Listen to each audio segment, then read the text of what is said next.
All right, I'm here with my friend Luke, Hey everybody. and he's here with Tom.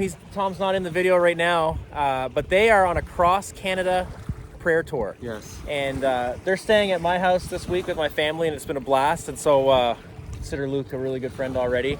Man. And Luke shared a little bit of his story with my family and I the other night about how Jesus got a hold of his heart. Yeah. And pretty unique, and I just thought it would be a blessing to hear it. So why don't you just tell us a little bit about how Jesus got a hold of your heart? Definitely. Yeah, it's amazing how God works in most unexpected ways. So a bit of background on my story. I grew up in Florida. That's where I was born, my sister and I. But we moved to Prince Edward Island back in 2009. But out of that transition, it was really hard for my sister and I. And we grew up in a Christian home to two very God-loving parents.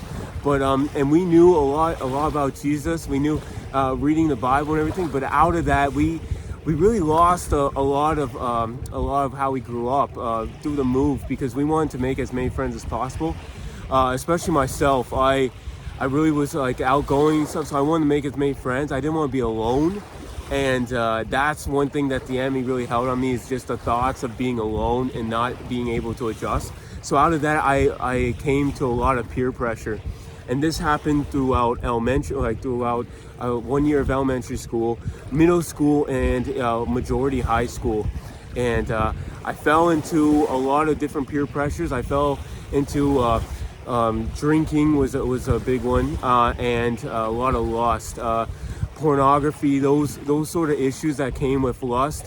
And that was a really big struggle with me, is alcohol and lust. And a lot of my friends were doing it and again into these things, and I was wanting to be with them and want to have conversation with them, so I'd be doing those things too. And I fell into that a lot of my life, and it wasn't until I had a trip to Cuba after high school, and this was another friend of mine, a best friend through the church, and we were able to go to Cuba, and it was an all-inclusive resort, and we thought it would be a great week just to have fun, and just to have fun really. And so a lot of it we spent the time drinking and just partying. But this was a crazy thing that God did. Is on the fourth day that I was there, God sent a Christian family from Kitchener, Ontario, and the dad was totally sold out for Christ. You could just tell it oozed out of him, and it was through that seeing. I saw just the light of Christ in them, and I was just so drawn to them. And I decided to spend the rest of the time there in Cuba, just tagging along with them. And they made me feel like I was part of their family. And I would go eat with them and talk with them and just hang out with them. And this was how God worked. Is I was sitting on the beach with the dad, and I was talking to him. I was saying I was a Christian. I believed all these things. But the dad said this one simple question to me, because he knew I was drinking and everything there too. And he said, you say you're a Christian, but are you really living for Christ? And that sent me aback, because my dad would call those things out on me, like lovingly, as a father would, but I wouldn't listen to him. I was so prideful and just living the way I wanted to live. But it took that other dad that God used to just say that one simple question.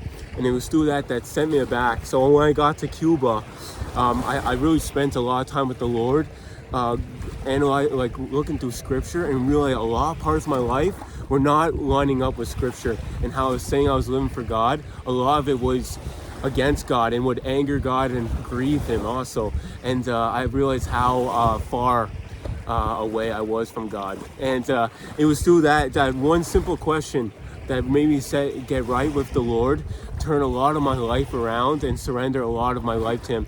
And it was from that moment, I can't even like look at alcohol, so I can't even stomach it. I choose not to drink. I'm totally freed from alcohol, and lust. He freed me from lust too, completely.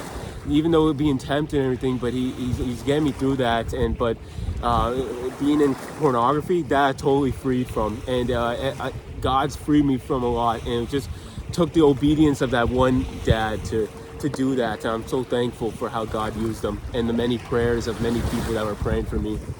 so thankful for that. Amen. Thanks for sharing that, man. And Yeah, so, thank you. and so today he's on a cross Canada prayer tour. They started in Newfoundland back That's right. in April, like at the end of April, and they're finishing up in Calgary. They're going out to BC and then come back to Calgary, and they're finishing up there mid-August. And God's just done this incredible work Yes. in Luke's heart. And so I love hearing testimonies of what Jesus is up to in people's lives. And so keep your eyes open. Maybe you're on vacation somewhere in Cuba and God's going to speak when you don't expect it. Yeah. That's how he works. He's That's good. right. Bless you. God bless you.